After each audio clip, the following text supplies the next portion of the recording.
ಇನ್ನು ಬೆಂಗಳೂರಿನ Rameswaram cafe bomb ಸ್ಫೋಟ ಪ್ರಕರಣಕ್ಕೆ ಸಂಬಂಧಪಟ್ಟಂತೆ ಮುಸಾವೀರ್ ಅಬ್ದುಲ್ ಮತೀನ್ ತಾಹಾ ವಿಚಾರಣೆ ಆರಂಭವಾಗಿದೆ. ವಿಚಾರಣೆ ವೇಳೆ ಸ್ಫೋಟಕ ಮಾಹಿತಿ ಬಯಲಾಗಿದೆ. ಸ್ಫೋಟದ ಹಿಂದಿನ ಮಾಸ್ಟರ್ ಮೈಂಡ್ ಯಾರು? ಪ್ರಮುಖ ಉಗ್ರನ ಜೊತೆಗೆ ನೇರ ಸಂಪರ್ಕ ಹೊಂದಿದ್ರಾ ಇವರು?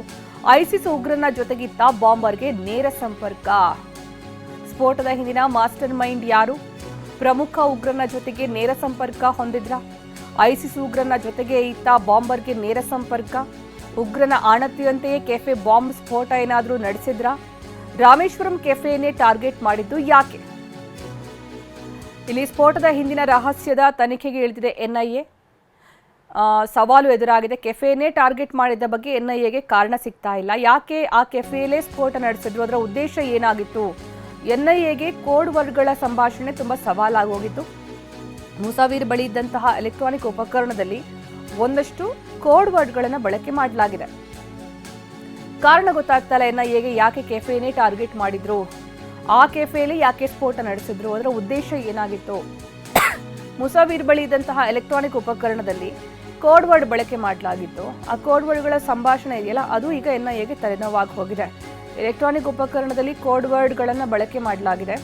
ಮತೀನ್ ಜೊತೆಗೆ ಮುಸಾವೀರ್ ನಡೆಸಿರುವ ಸಂಭಾಷಣೆ ಅಂತ ಪತ್ತೆಯಾಗಿದೆ. ಆದರೆ ಆ ಸಂಭಾಷಣೆಯಲ್ಲಿ ಕೋಡ್ ವರ್ಡ್ ಮೂಲಕ ಯಾವ ವಿಚಾರ ಚರ್ಚಿಸಲಾಗಿದೆ ಅನ್ನೋದು ಅಸ್ಪಷ್ಟ. ಮೊದಲಿಂದಲೂ ಕೂಡ ಕೋಡ್ ವರ್ಡ್ ಮೂಲಕವೇ ಸಂಭಾಷಣೆ ನಡೆಸಲಾಗಿದ್ದು. ಪ್ರತ್ಯೇಕ ಭಾಷೆ ಮಾದರಿ ಸಿದ್ಧವಾಯ್ತಾ ಉಗ್ರರ ಕೋಡ್ ವರ್ಡ್?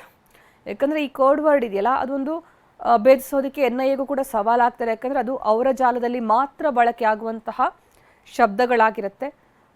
ಉಗ್ರರಿಗೆ ಅದು ನೇರವಾಗಿ ಅದರ ಬಗ್ಗೆ ಗೊತ್ತಿರುತ್ತೆ. ಎನ್ಐಎ ತನಿಖೆ ವೇಳೆ ಕೋಡ್ ವರ್ಡ್ಗಳನ್ನು ಏನು ಬಳಕೆ ಮಾಡಿದ್ದ ಪಟ್ಟಿ ಸಿಕ್ಕಿದೆ.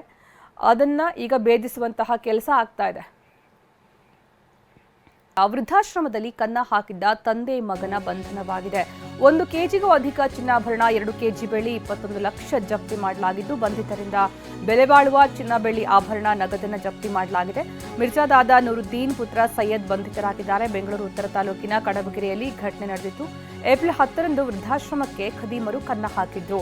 ಕಳ್ಳತನ ಪ್ರಕರಣಕ್ಕೆ ಸಂಬಂಧಪಟ್ಟಂತೆ ತಂದೆ ಮಗ ಅರೆಸ್ಟ್ ಆಗಿದ್ದಾರೆ. ಈಗ ಕಡಬಗೆರೆಯಲ್ಲಿರುವಂತಹ ವೃದ್ಧಾಶ್ರಮವನ್ನ ಕಮಲಮ್ಮ ಅನ್ನೋರು ನಡೆಸ್ತಾ ಇದ್ರು. ಸಂಧ್ಯಾಕಿರಣ ವಯಸ್ಕರರ ಹೋಮ್ ಮತ್ತೆ ಪುನರ್ವಸತಿ ಕೇಂದ್ರ ಅದಾಗಿತ್ತು. ವೃದ್ಧಾಶ್ರಮದ ಮುಖ್ಯಸ್ಥೆ ಕಮಲಮ್ಮ ಮಗನ ಮನೆಗೆ ಅಂತ ತೆರಳಿದ್ರು.